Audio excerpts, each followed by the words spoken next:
Hey everyone, Ty here.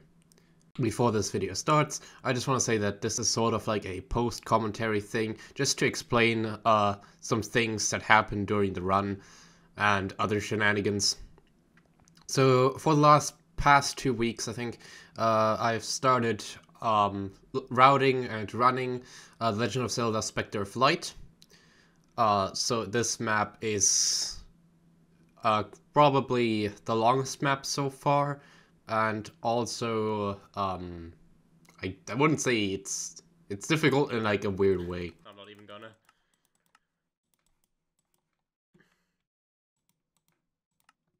Get so laggy at that point. You know, I think I'm just gonna. So here we start off by doing a cutscene skip. We do that by exiting to the main menu and then relogging. It's a pretty simple thing. The thing is, with these cutscene scripts that you can see, it actually disables our GUI, and that can be really disorientating, to say the least. So sometimes I just close my game completely, because that would actually fix the missing GUI. Okay, so here we have an unskippable cutscene. However, there is a trick you can do. If you hold spacebar on this text box right here, you can actually start moving again. And that saves you like half a second, because the ground underneath is going to open up in a second, and that cutscene would hold you up into the air for like a bit longer. So I go with F1 so I can skip a black screen there. Relog 3 times, I think. Yep, there's the second time. Go down here. Press F1 and then get back into the game. So here's another instance of the text box being up, but I don't have a GUI. But I don't have anything in my inventory just yet, so that doesn't really bother me. I boost off this person here by running through it. A thing that I should mention is that this map has a sprinting system. In the bottom right corner you see my stamina bar, or stamina display, I guess. If that hits 0, Link will just limp for a while, and that is kind of slow. I don't really want that to happen. Overall, sprinting is pretty fast, and I want to do it as much as possible. So I jump out of the map here. Or not out of the map, but to another section of the map that I'm not supposed to be at yet. One thing to mention is this sprinting is not the same sprinting as you're used to in your vanilla Minecraft nowadays. It is really weird, to say the least, like the jumping is. Because you basically don't get the sprint effect, the momentum, if you're going upwards. But you can only get it once you're going downwards. Now, obviously along the way where I'm going, which is the market, I collect some rupee pieces, of which I have to collect 100 of. I cannot duplicate these, because in my 100% definition it is said that I should collect every single one from a legit source. That also includes items. And all heart pieces.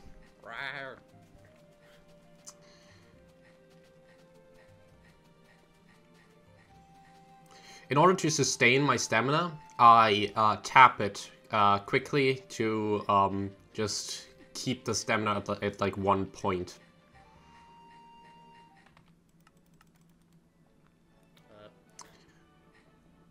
Once I'm in the market, I enter this house because I need 1 or 20 more rupees.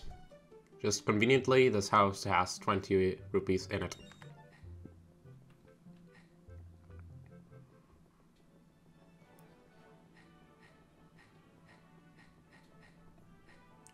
Now we're gonna buy a bucket and an egg. One thing you can do in AdventureCraft is you can use buckets to pick up water and place water. Now this allows for a lot of damage to be done towards the map. Now, water overwrites trigger blocks and clip blocks. That is very important to know, because this allows me to destroy trigger blocks and just completely erase them from the map. Additionally, it would also allow me to climb the water to go out of map, which I'm gonna do just now.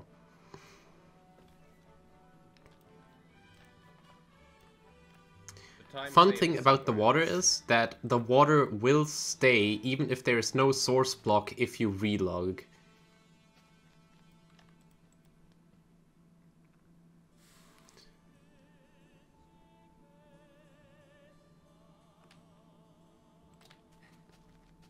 Once we've climbed up this hill there, we're going to enter this house, which is actually the credits house. But unlike Gary's, this is just the, I guess, bonus area. And we get an extra item, the Pegasus boots. These are allow us to do a double jump, and in vanilla AdventureCraft that would also give us a wall jump, but the wall jump is disabled on this map, and therefore we can't do it. The double jump is used to negate fall damage and just get up the 2 block up highs. It's overall going to be faster in this map. Now we are at the bay, which is pretty much one of the final areas in the game. You're not supposed to be here yet. But we're going to collect boats. If you have not seen my boat mode video, and I accidentally placed the boat over here, that is one mistake of the run. Quite a funny one at that. Then you know that these boats are pretty powerful. One might argue even more powerful than the bucket, but they pretty much allow us to clip through anything. Really anything. Now we're going to hop back up, because since we're here, we're also going to collect a couple of, or actually all items at the fortress.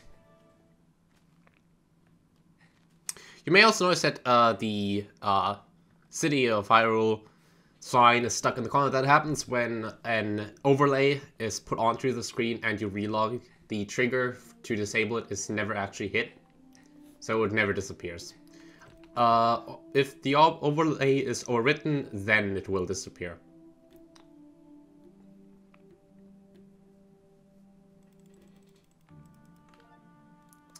What you'll see me doing is sometimes just jump at seemingly random, but that is actually to skip cutscene triggers or triggers that would spawn mobs.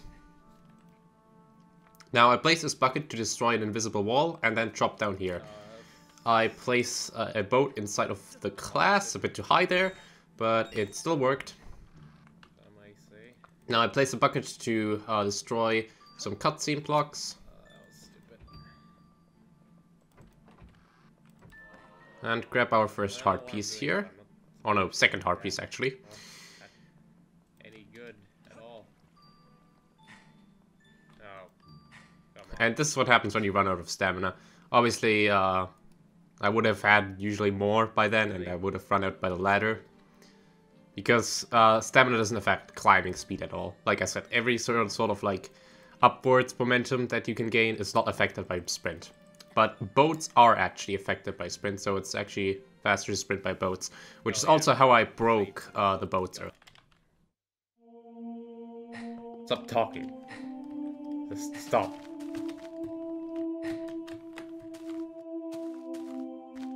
This map has a sort of like quick warp system by using these holes that you can sometimes find into the ground. These act as sort of like a hub world where you can travel between different sections of the map. There is no such thing as like a ocarina that can warp you anywhere. There is an ocarina warp, but it's not as powerful as in Gary's. So usually this is where you would spend all the shards to access loot rooms.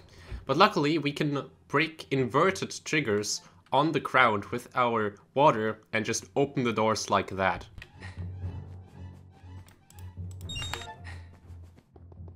Now we have our first sort of like loadout of items. But I'm actually gonna buy some more 2 items and then store 2 items, the map and the bomb bag, because space in our inventory is actually a real crucial thing in the run. And here you see me do another strategy with the slingshot. If I right click with a slingshot onto a boat, I will sit into the boat, but at the same time break the boat. So that can lead to some fun techniques being used. So I break a couple of trigger blocks here, go around the windmill, grab a rupee shard. And here I try something. Don't pay too much attention to that. I was theorizing about that in the last run. But there's an invisible wall, so I cannot fully clip through that.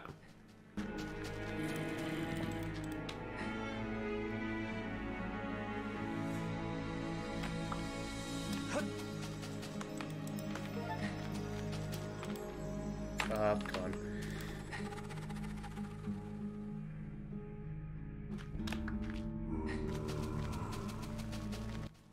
You always wanna when I wanna break a boat, I hold down both W and A or W and D, because moving sideways makes you faster and also more likely to break the boat. Hey, I got back walking. Too bad that's not really worth anything in that situation.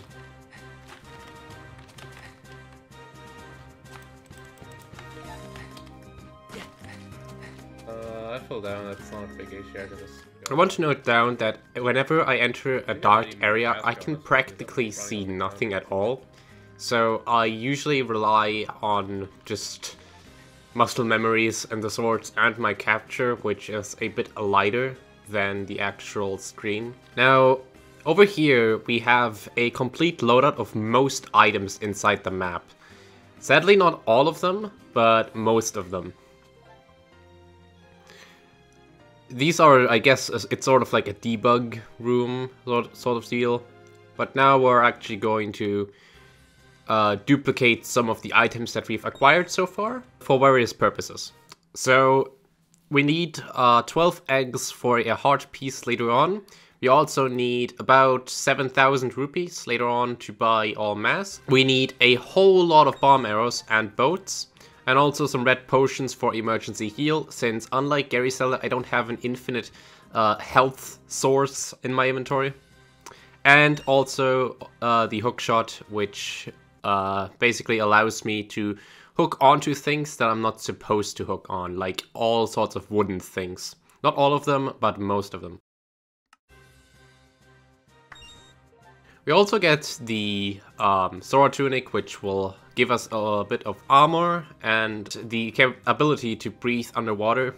The armor is the more interesting part in this game because armor kind of acts also like additional health.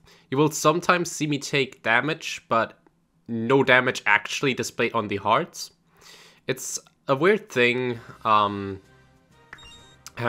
like, I don't know if that is in vanilla Minecraft the case, or if it's just AdventureCraft, because the health in AdventureCraft works differently, where you, here you could have a quarter heart instead of like the vanilla half heart system.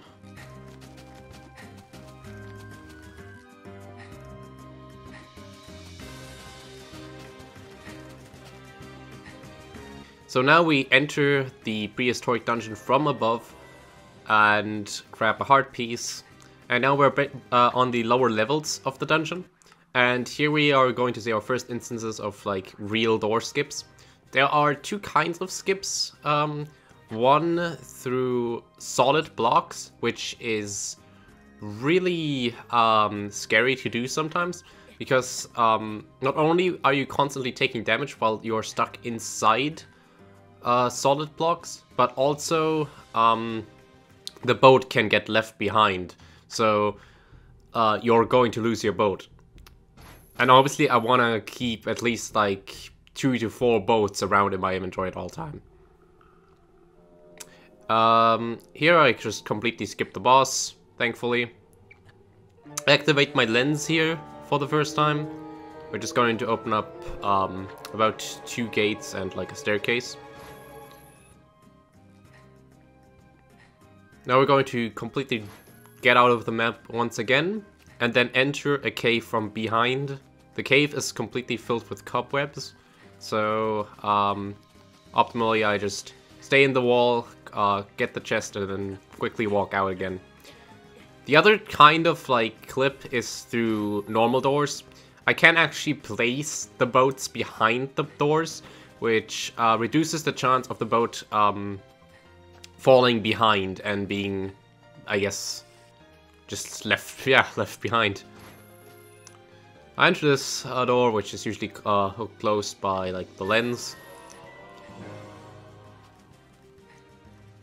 and just gather the rest of the crystals. And this skeleton right here he is a real bully.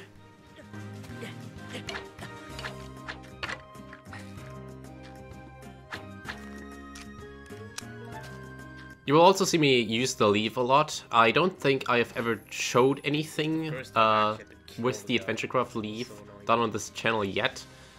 But the leaf basically acts like as a sort of like hover, sort of like that slowly drops you to the ground. It's easy to think of it like as the Wind Waker leaf. It also has that push ability that actually does have a use sometimes by pushing around NPCs. So I kinda mess up here. Usually I'd be all over the place by now, but I hit a cutscene trigger. And I have to basically get inside because I do not want the fog around. The fog is very distracting. And also kind of like, I don't know the area that well, that I can do it with the fog. Okay. So now I'm forced to do a dupe here. Okay. If I close my game, I might as well just dupe something, because again, the OBS capture takes a while to jump back on. So that's why, if we are wondering, the restarts are taking so long. Which is also the reason why this run is under an hour. Practically, or in-game time speaking, but in real time, it's still 1 hour. Even though without the capture issues, it would have been sub 1 hour easily.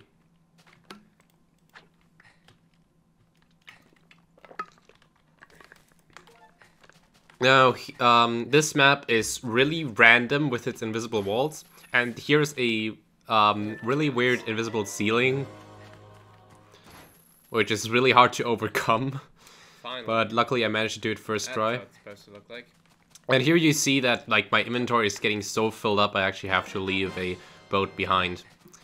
Obviously, 100% includes getting all items. That means also all weapons, even if they're like completely useless.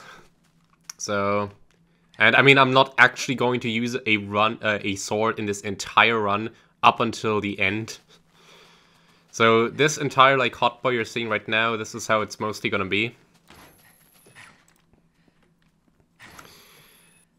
Now I go a bit back here and do the rest of Fyron, because Fyron actually gets incredibly laggy after a while.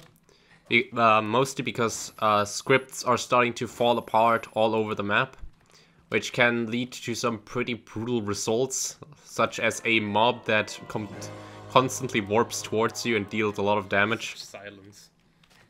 That one can spawn. What happens if you enter? So I just want to get out of Fyron as soon as possible. Here's another instance of just a random invisible wall. Luckily I could get the boat back by using a hookshot. And now we enter Lost Woods from another side that you usually probably wouldn't go through.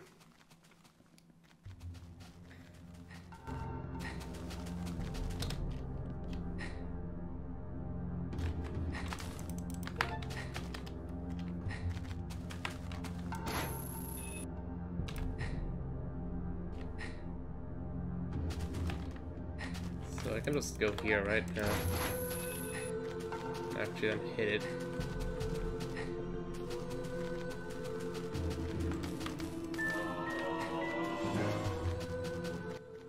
Again, we're overflying some triggers here in order to prevent mob spawning and a really long cutscene.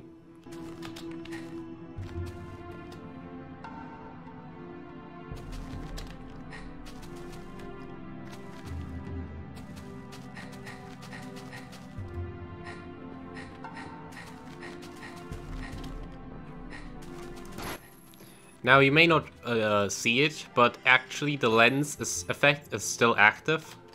So that's why I can see invisible blocks. The effect goes away at a certain point into the run, which has not been determined yet.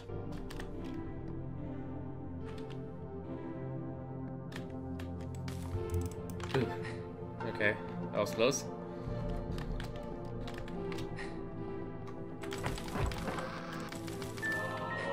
I swear, I'm spamming right click and it just will not work.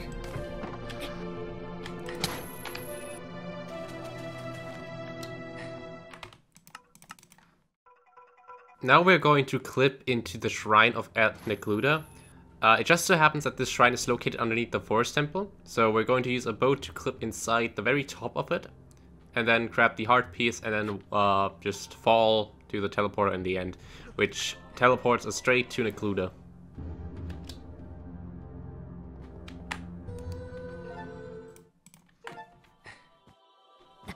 Now we're at a point in the map where bomb arrows are going to start to play an important part.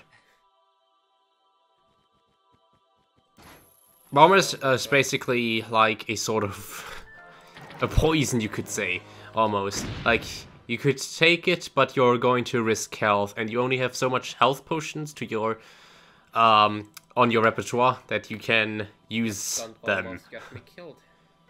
But they are pretty fast.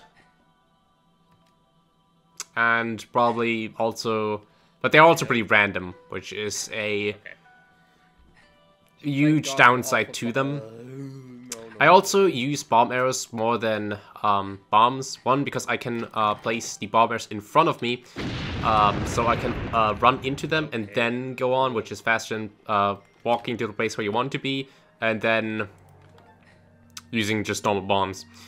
While bombs are more precise, bomb arrows just have you can have multiple stacks of them, while bombs cap at 50 stacks on this map.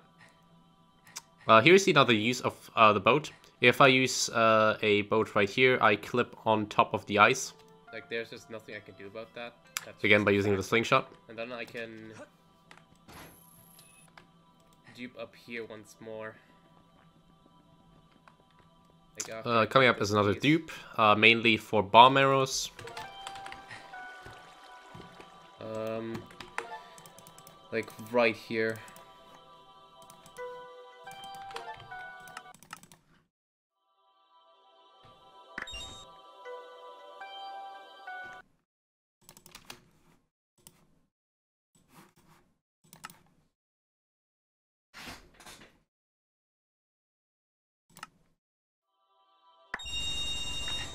Okay.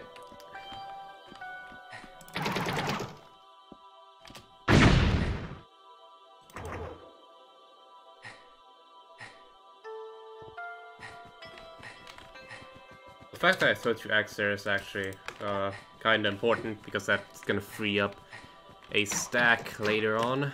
One important thing is that these mobs around the area have the frost effect, and basically, if you get frozen, you may remember the instance of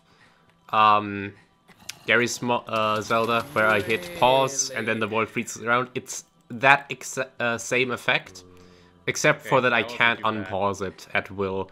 And sometimes they can just apply that effect for however long they please. And that can sometimes lose a lot of time. And obviously I don't have a sword equipped.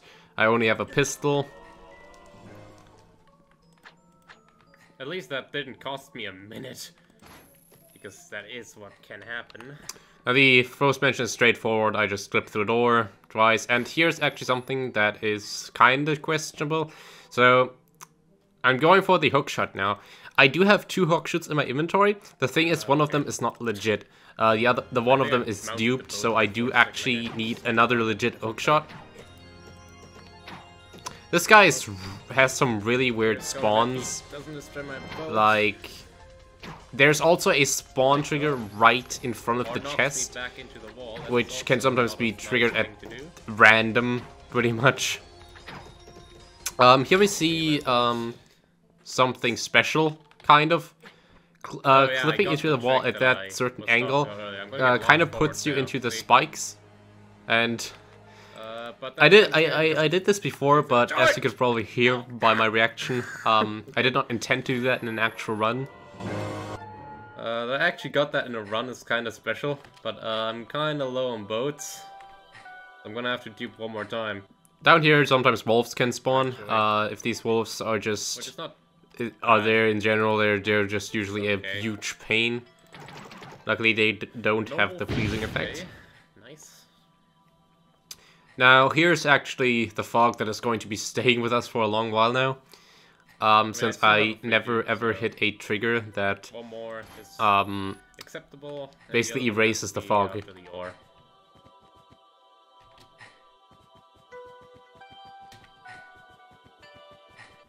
There we go. Also, by the way, the music changes here.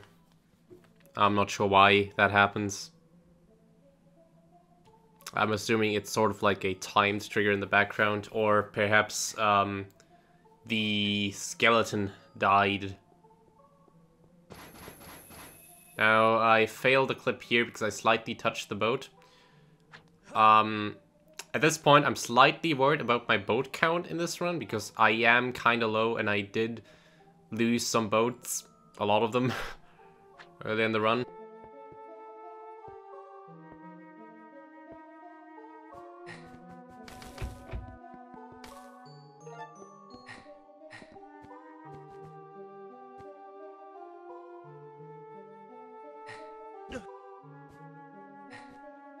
Luckily, I don't get too many mobs here that I can potentially aggro.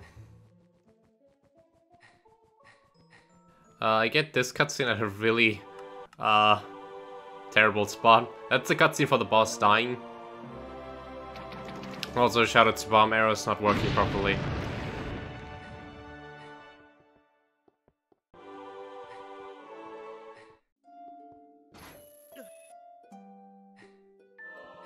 I die here just to respawn over here.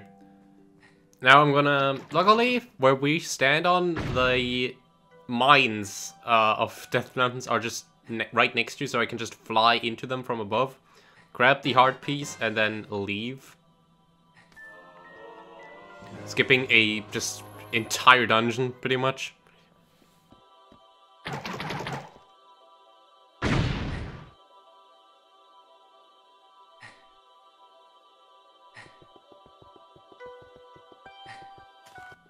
Now we're down here at the giant lava pool. Luckily we have a water bucket, so we can make some obsidian.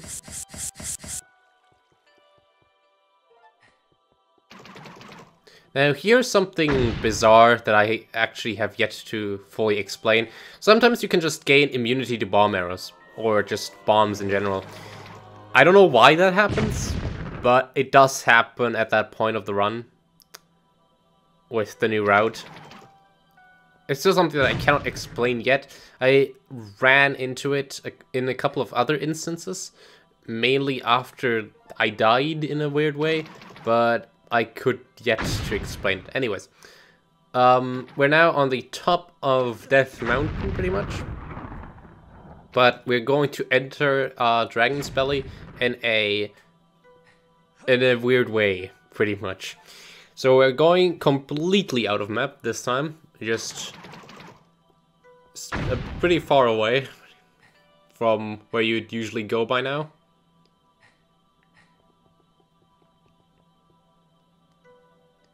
And we're going to fall underneath the map now.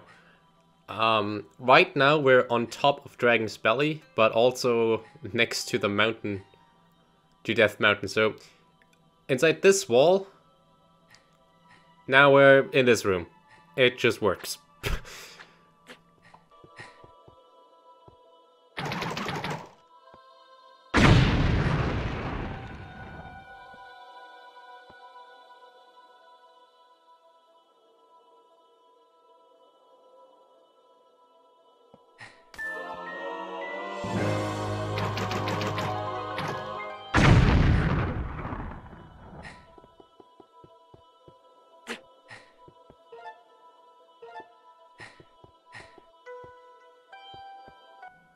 Now we're going to go out of map again, and walk a while and just basically walk right next to the well, final room of the dungeon, pretty much. But before that we do one more dupe, because in case I lose that boat, the run would be over. So that's why I'm duping one more time here. It doesn't really matter at some point where you dupe. It's more so of how many times you dupe. That's the problem. Because I have to dupe one way or the other just to get the rupees and the eggs. But I also, if I'm maxed out onto rupees, then I'm practically losing time by duping. Additionally, there's one more item that I need to dupe at the very end of the run. Which basically allows for one more free dupe. So here we activate 2 cutscenes at once, but thankfully hitting enter in the first one and then relogging allows us to skip both of them. These cutscenes are very long, which is also why going out of map is much faster. So I make another dupe here because I forgot to dupe the eggs earlier. Not too much of an issue, I need the rupees anyway.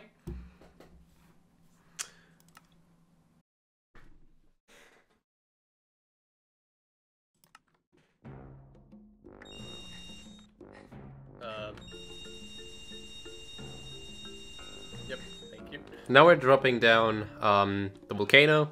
Pretty simple. And the fog is actually now going to disappear shortly. Because there's fog in the volcano, and then there's a trigger that disables fog.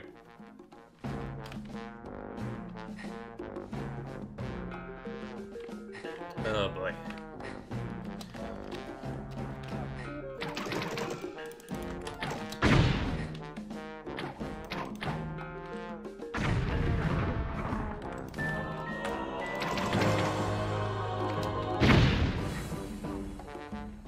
That was too high.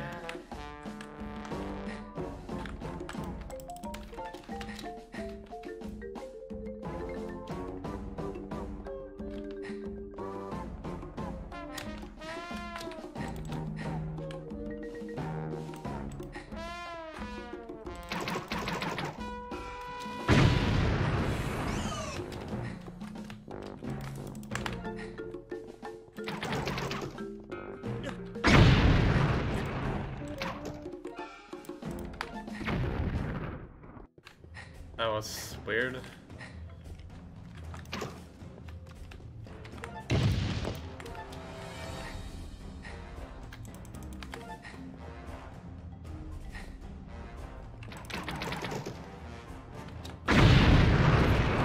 Do I have bomb immunity again? Okay, no. I just got extremely bomb cooked there, not even hit.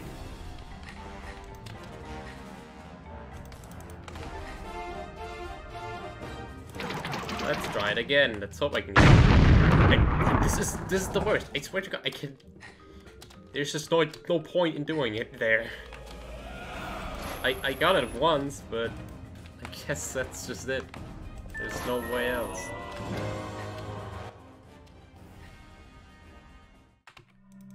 Oh wait, there's actually cuts in here.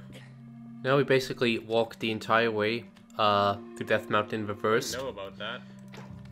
And now we're just going to bomb from the graveyard over to Hyrule Market. Into this house right here, where we can get a fragment.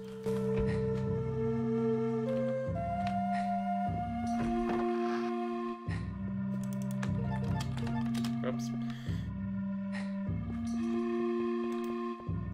I should mention that whenever I'm doing a hookshot launch, I'm gonna call it now, I basically retract my hookshot while I'm going up, so I don't get pushed towards the block where I'm just gonna stay, but actually surpassing the block and just getting like sort of like slingshotted over the block. What's wrong with the text box too? That's not how it's supposed to. I don't think that's where the text is supposed to be.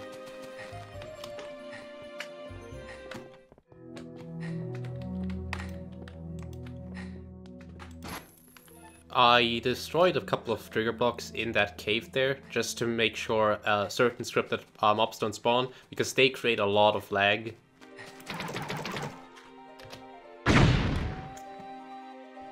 Goodbye. For me.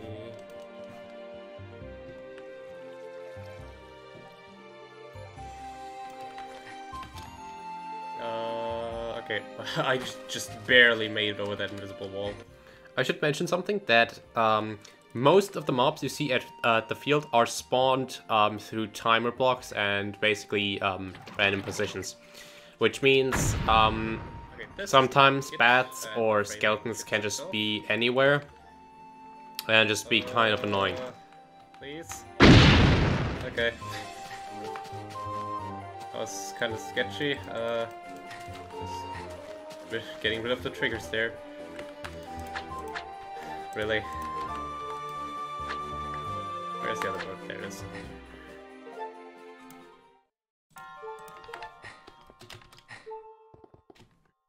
What's up? The boomerang is at the right spot.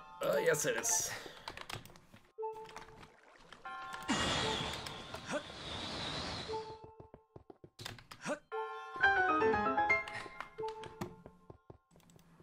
Whenever you get a full heart container, it also completely heals you, which is which I'm gonna use a lot during the run just to save up on potions.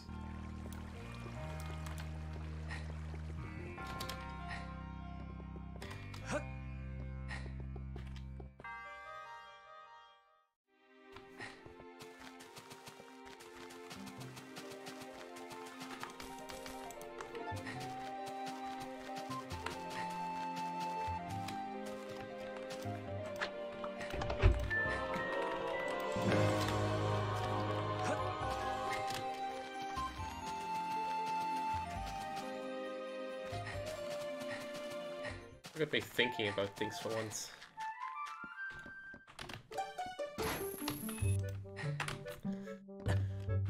Look at me failing this jump for the millionth time.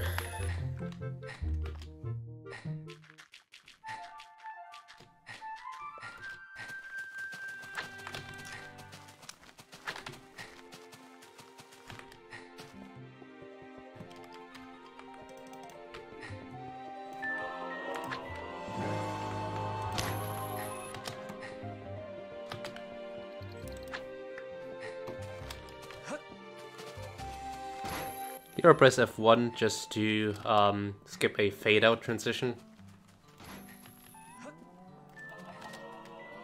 And this is where the eggs were supposed to be delivered, so that means I have a free slot now in my inventory.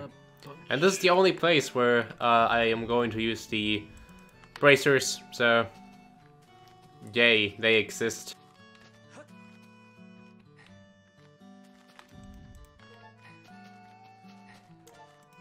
Get the bow back in, get the boat back there. Now that's what I'm talking about. Inventory management and resource management is a important thing in this map. Because not only do you have to balance your bomb arrows, but also boats and health potions. While in Gary's Zelda you would just spam your entire inventory with bomb arrows and keys. And that's pretty much it. Look at me go, with all these arrows that I now have and can successfully waste on everything that I wanted. Now we're going to head over into a area of the canyon, which, contrary to what the split says, is actually not Hyrule's field anymore, but there's no good point to split here, so you just kind of have to do whatever.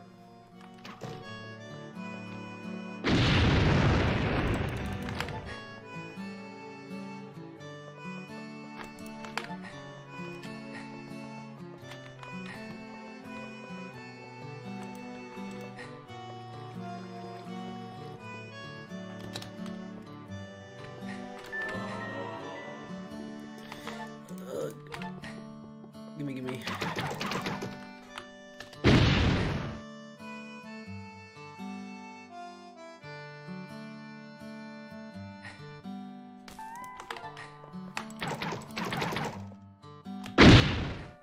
Fun fact, sometimes water is not deep enough to negate all sorts of fall damage. In this version, water is still unnerved, I guess, or unbuffed rather.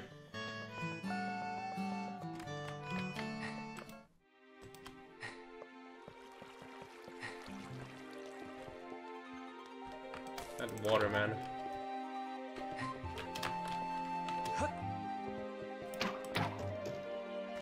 Right here I can just barely reach a heart piece about the corner, and now we're at Hylia Lake. Why I don't bomb up here is because there's a huge invisible wall surrounding the waterfall, which means I have to actually jump into it from the bottom in order to reach it. While I go up, I shoot some arrows into that tiny hole right there, just so I can open up a hidden gate. These blocks are really strong and sometimes they just won't break. Let me tell you, like, usually I shoot in 3 arrows and one of those blocks is guaranteed to survive. I use a little tech to get to the island pretty quick.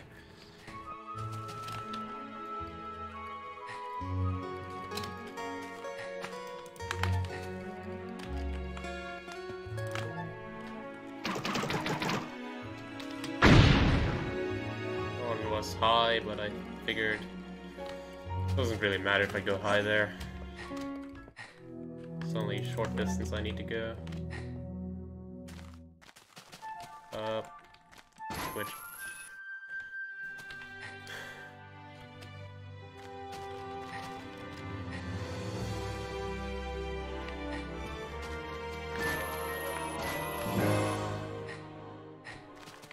Now, usually you're supposed to have the Master Sword by here and put it into a store block to open the door, and then the game would give you another Master Sword back. But you can also just access this Master Sword block just from the get-go. So, now we have the Master Sword, which you would usually get in Ecluda. Usually I would dupe in this cutscene, but instead I don't. Instead I throw away my red potion. We don't need to dupe anything here.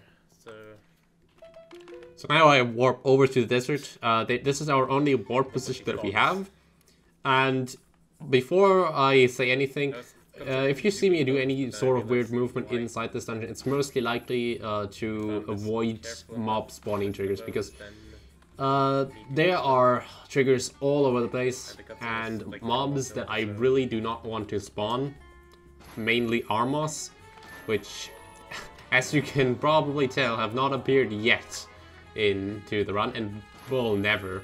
Again, if my movement looks really here again, like the door, because, like always. And I'm avoiding jump over these triggers that are surely there. That's okay.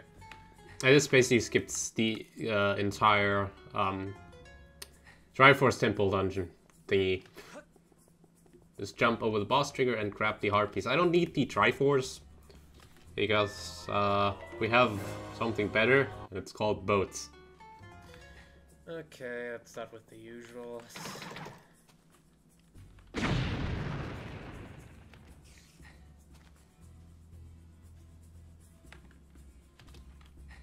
This is one of the only mobs I have to kill during this run, because he can stun lock you into a corner.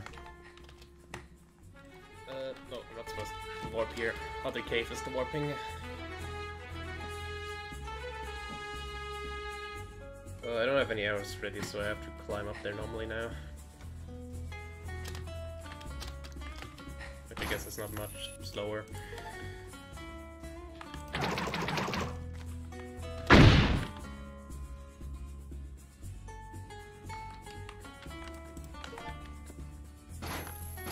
Oh, come on. Trigger blocks.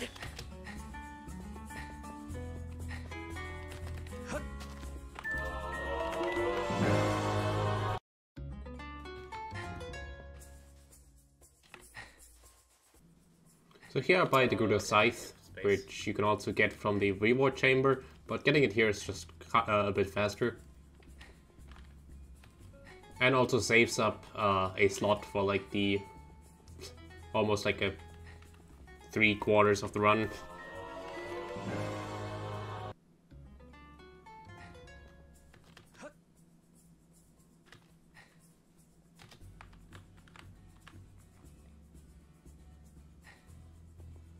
Obviously we're gonna make use of that orb as much as possible, so we can just warp out of these quality game design caves. What I'm supposed to be doing now. And then we're going to use this long ladder drop right here to reapply the eye effect, because the eye effect actually has worn off. Reapply this. And here's our last piece of item that we're going to have to do. This item does not count as a collectible, because it is a, I guess, sort of like, more like a quest item to get another item. I noticed something like... The same could be said about the Triforce, but I see the Triforce pieces more as like sculptures. Activated, so that's why... Just other scripts don't, or are activated in a delayed order. That's also why Camerawarping works in the first place, because of like the death delay that's happening. But it also seems to like just avoid triggers in general. Like where I usually warp to, there's supposedly to play a cutscene, but as soon as I'm like in that state where the fade in happens, I'm kind of like invincible towards these triggers. So I wonder if that could be used anywhere where there are scripts active.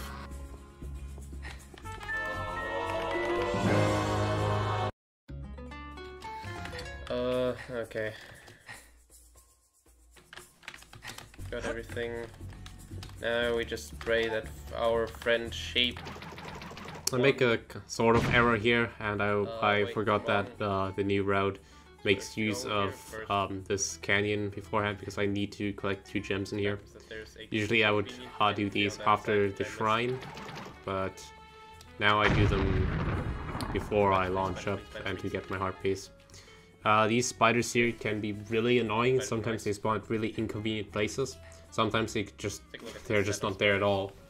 Luckily I got pretty fortunate in this run, so... I'm gonna drink a potion here, just for safety. Even though I get a full heal right after.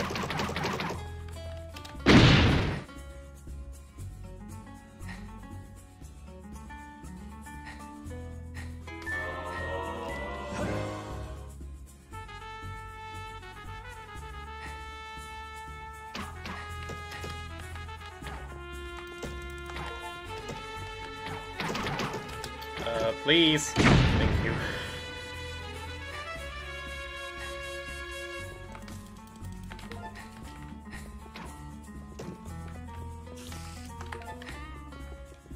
Ironically, I'd rather deal with bow and arrows than swords. Because both things suck. But bow is a bit less, because bows at least don't get you stun locked in this. So that's a plus.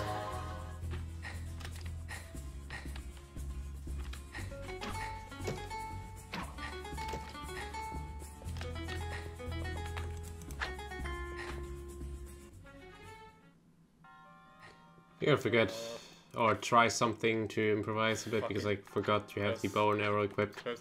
But it didn't fully work out, because again I have a really low boat count. So I have to take care of my boat. Okay, let's make sure I don't drop the boat behind me. Okay. Frankly, this was like my biggest mistake of the run. I should have duped here for more boats. But yeah, I just kind of went with it. And I had to play more careful. It's not a huge time loss, but it's definitely it changed my playstyle. Like, I have to like watch back to just make sure that I got the boat.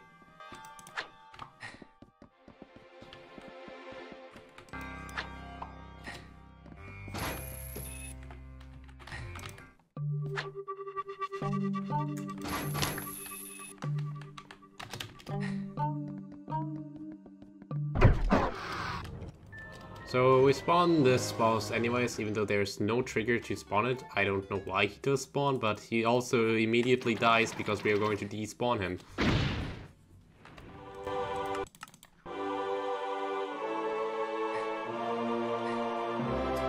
I one heartpiece too low? Or am I just imagining things?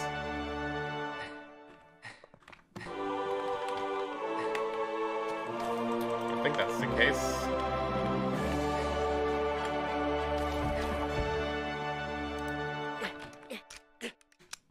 Okay, it's on the other side. Great. When I'm inside a wall, I can press shift just to not fall out of it immediately. So that's how I can make sure that that the boat didn't fall behind the door. Okay, this time looks Also, this is like one of the only areas in the game where there are mobs spawned through an actual trigger, which means that this entire area is pretty much empty.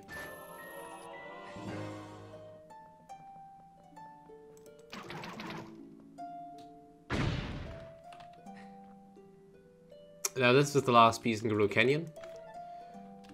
And now we're up onto the probably sorta-ish final area, which is the bay.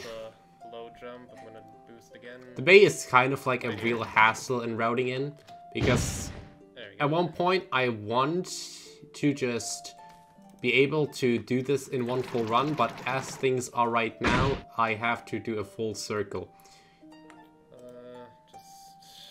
The theoretical change in this is just go in from the other side through the complete other mountain side of Bay, go upwards to the mountains and then play Ocarina to warp back to the desert and continue on from that point. It's just that there is practically no point inside of the map where I can do that, except from Dragon's Belly. And I need the heart container on Dragon's Belly, which means that I just cannot really get there in time. Though that might change. I'm still actively like looking at the maps, seeing what can be done. But as things are right now, the route is pretty good, I would say. Oops. Didn't mean to take damage there.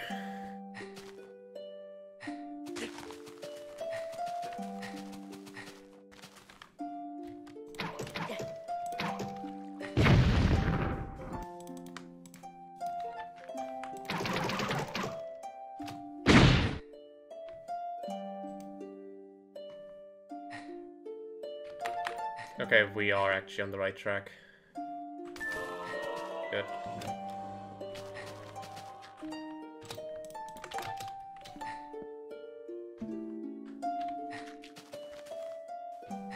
This might be like a 1-2, 1-1. Don't mess anything up like I just did there.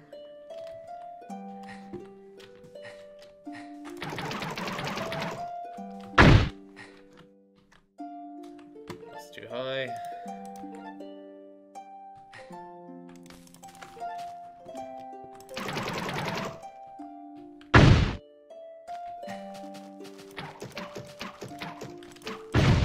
Ah, come on. I did it too early. Too early, too early, too early.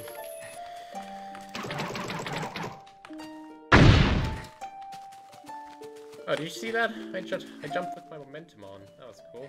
And here's how you can fail glitch spectacularly. Usually I would clip inside that ceiling, but the boat pushed me off, and now it's at a really bad position. So I don't have my slingshot. because I can't afford to lose the boat either, so I just go in there and do it normally, which is probably what cost me the sub 1 hour RTA, but take it as you will. That was time wasted. And obviously, which was followed up by getting cocked by my bomb arrows twice. Not now. Not now.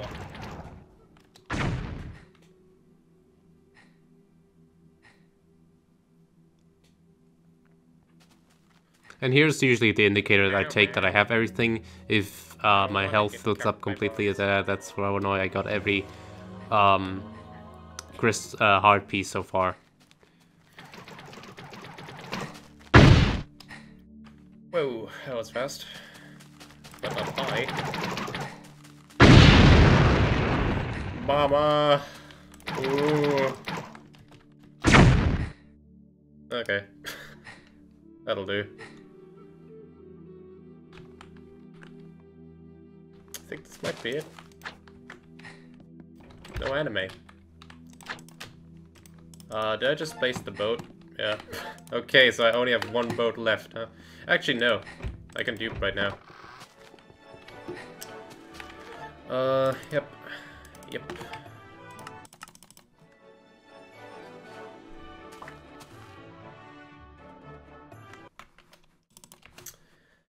Hell yeah! Should have duped actually a while back. I didn't need to go check for the boats. My safety saves.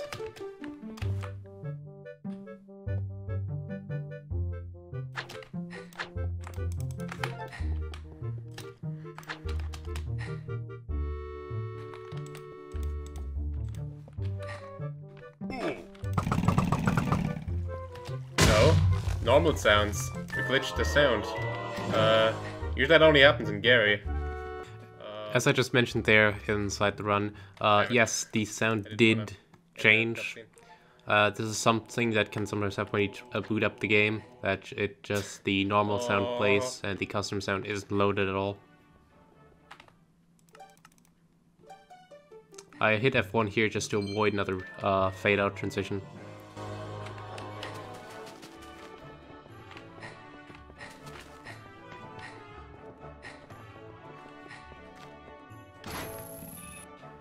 I think one of the fails or rather unfortunate things that happened is that the boat fell back down.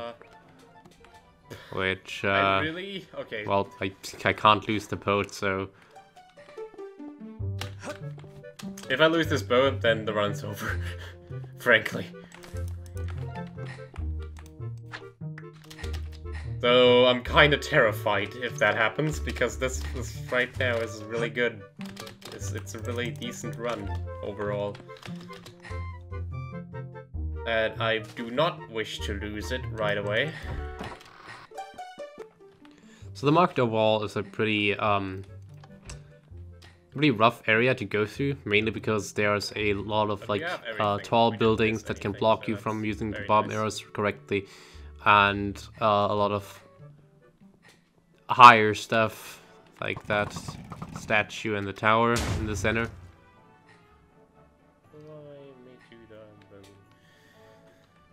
Okay. Luckily you can use the hookshot from this position and go up to the roof. Now there's an NPC standing down here, but I can pull that NPC to the side so I can jump onto that fence in peace. And here's what I needed the money for. Majora's Mask costs 5,000 money, so yeah.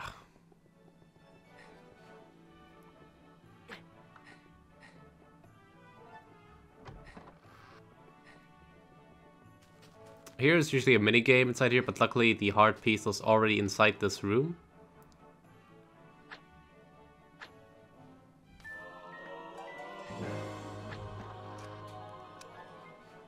And here's what I said, there's no real good position to like bomb boost from. I kind of picked the real poor one, but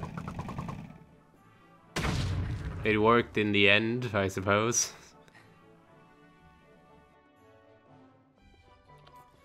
Let's go. I think I might just miss it barely. Especially after this.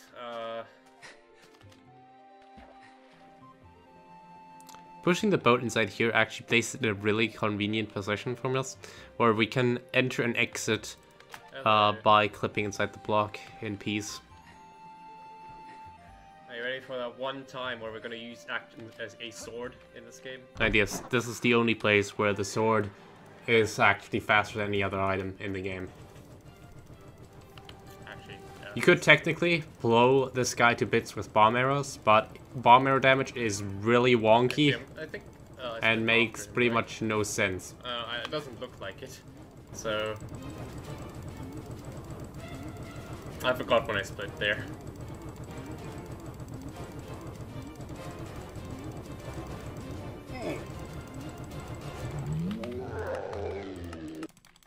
Ah, I missed it. Too bad. Or at least I think I did. Whoops. That's not... This is where I usually... Yeah, I accidentally split there, so... This is the reason why it's 111. Come on, lift me Not up. 110. Buddy. We can do it! Oh no! No! So I entered the final boss fight, but die at the same time, which instantaneously puts my save point to the final cutscene, and just puts me right here, which is where the run ends. Where, mama? I'm gonna go take a piss. That being said, I hope you enjoyed watching the run. Certainly I will go lower than this, probably.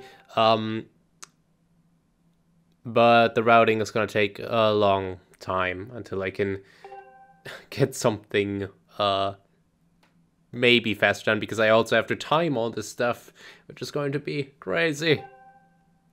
Anyways, like I said, I hope you enjoyed the run, and I'll see you next time.